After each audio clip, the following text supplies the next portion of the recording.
GDA से फहमीदा मिर्ज़ा साहिबा मुझे ज्वाइन कर चुके हैं प्रोग्राम में। खुशामदीद कहती हूँ फहमीदा साहिबा आपको। मैडम, पीर पगारा वज़ीर आज़म से मिलने से माज़रत करते हैं, आपके अरकान वक्तन फ़वक्तन हुकूमती कारकर्दगी पर तनकीद भी करते रहें, लेकिन आप और गौस बख्श महर साहब वज़ीर आज़म के हक़ में बयानात देते रहें, तो क्या हुकूमत का साथ देने या ना देने पर कोई तकसीम है GDA में? बिस्मिल्लाहिर्रहमानिर्रहीम। सबसे पहले तो पीर पगारा साहब ने इनकार नहीं किया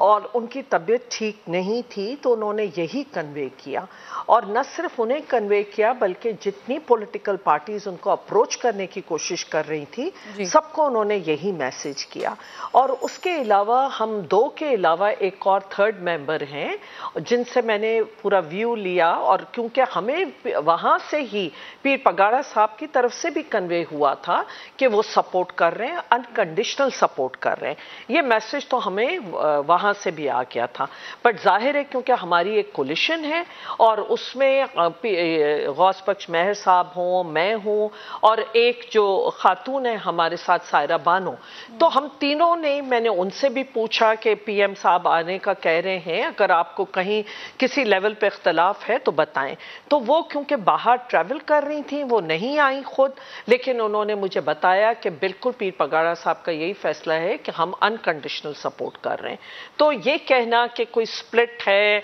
और वो है, दूसरे मेंबर वहां मौजूद थे, तो हम 3 मेंबर्स का तो यही फैसला था जो मैंने। मैडम, हुकूमत ने किन कमिटमेंट्स को पूरी करने की यकीन दहानी करवाई है और जो 3.5 साल में पूरी नहीं हुई 10-12 दिन में पूरी हो जाएंगी, इसका यकीन है आपको?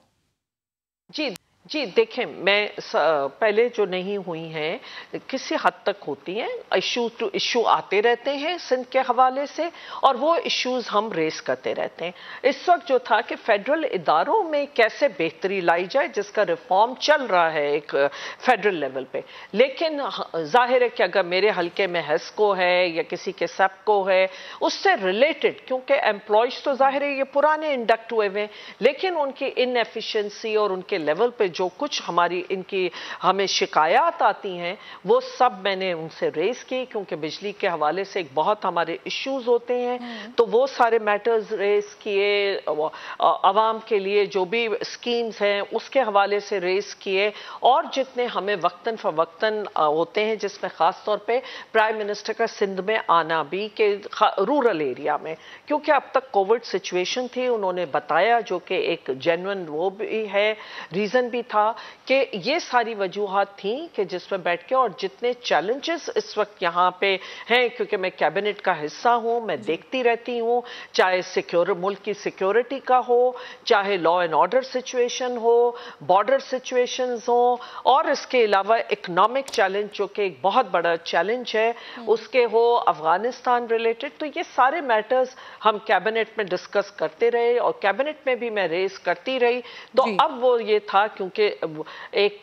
बहुत से मेजर इश्यूज में वो चीजें वो हो जाती थी, पीछे रह जाए, लेकिन उन्होंने जो किया है, कमिटमेंट दी है कि वो अब इसको प्रायोरिटी पे लेके करेंगे, वो बहुत खुशाइन है। और दूसरी चीज ये थी कि आपने कहा 10-12 दिन, तो 10-12 दिन नहीं, यकीनन बाकी जो रिमेनिंग टाइम है कि उसमें उन्होंने वो पूरा करना है, और नहीं करेंगे तो जाहिर है कि हम फिर हमारे लिए दूसरे ऑप्शंस वो हो सकते हैं। यकीनन के हुकूमत से बाहर हो जाना और वो सारे मैटर्स वो अपनी जगह, हमारे वो हैं ऑप्शंस खुले। इस वक्त जहां तक नो कॉन्फिडेंस का था, तो देखिए अगर मैं आज तक काबीना का हिस्सा हूं तो मेरे लिए जवाज ये नहीं बनता था कि मैं एक तरफ तो कहूं कि मैं मौजूद हूं, काबीना में हूं, और दूसरी तरफ मैं ये कहूं कि मेरा आप पे कॉन्फिडेंस नहीं है। तो ये जो सिचुएशन है, तो आई थिंक ये कम से कम मेरे लिहाज से ये सही नहीं है। मैं पहले जब भी मैं फैसला करूंगी कि छोड़ने का, तो मैं पहले काबीना से वो करूंगी और फिर आगे बढ़ूंगी। साहिबा, अभी आपने कहा अब कैबिनेट का हिस्सा हैं, सारे मामलात को आप देख रही होती हैं, तो हुकूमती कारकर्दगी से मुतमईन हैं आप? देखिए, मैंने कहा ना कंसर्न्स हैं, अभी तो वो आए और उनको हमने वो रेस किए, तो मुतमईन उस तरह, लेकिन जो मैं कह रही हूँ रिफॉर्म्स में देख रही हूँ उस हद तक तो मैं बात कर सकती हूँ, लेकिन एज फार एज कि मेरा जो हमारे और इश्यूज थे, हमारे सिंध रिलेटेड जो इश्यूज हैं उसमें हमारे अभी भी कंसर्न्स हैं। व्हेन यू से कंसर्न्स, तो फिर आप फुली वो तो नहीं कह सकते कि सेटिस्फाइड हैं, تو بالکل اب ان اداروں کی کارکردگی ہے. اپوزیشن اس وقت اتحادیوں کو آفرز کر رہی ہے, کسی کو گورنرشپ, کسی کو وزارت اعلیٰ,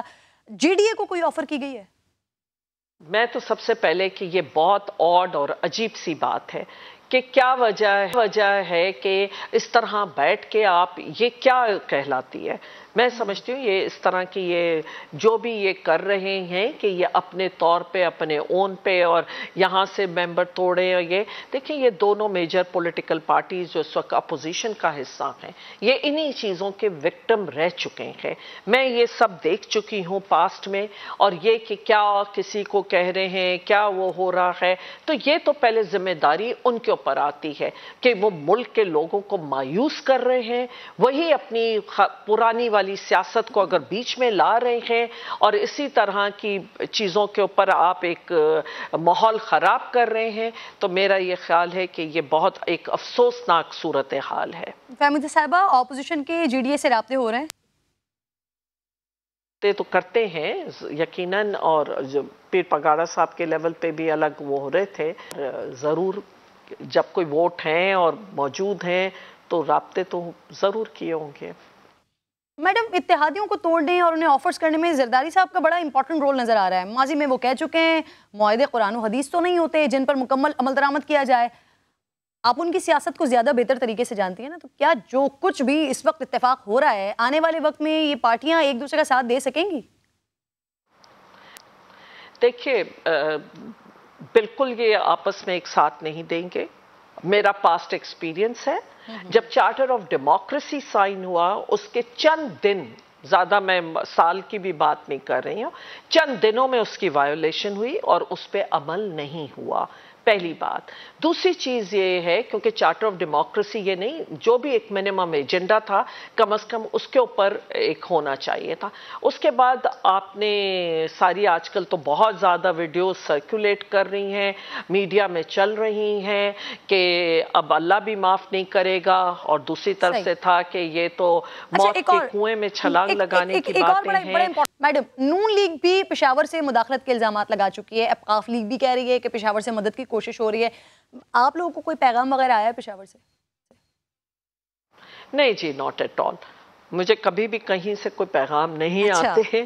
اور نہ آیا ہے, اس لیے میں اس حوالے سے وہ نہیں کر سکتی ہوں. یہ بدقسمتی ہے کہ اگر اس قسم کی اگر ہم اس پہ جائیں اور اداروں کو بھی ہم کنٹروورشل بنائیں اور وہ چیزیں ہوں, تو مجھے تو کم از کم کوئی ایسا فون نہیں آیا. اور یہ اپنا جو بھی سٹانس تھا, جو چیز تھی, میں نے بہت پہلے اس چیز کو جب پرائم منسٹر آئے انہوں نے ایشورنس دی. ایک اور امپورٹنٹ بات, کل پرویز الہی صاحب نے بڑا الزام لگایا ہے کہ وزیر اعظم نے کسی ایم این اے سے کہا کہ وہ 3 سالوں سے ان کی سن کر چل رہے تھے, پہلے دن سے اگر اپنی مرضی کرتے تو ایسا نہ ہوتا, پہلے دن سے ان کو اپنی مرضی کرنی چاہیے تھی. آپ شروع سے کیبنٹ کا حصہ ہیں, کبھی ایسا محسوس ہوا آپ کو کہ وزیر اعظم صاحب کسی کے ڈکٹیشن پر چل رہے ہیں, یا انہیں اپنے فیصلے خود لیتے ہوئے دیکھا آپ نے؟ نہیں جی, میں تو یہ سمجھتی ہوں کہ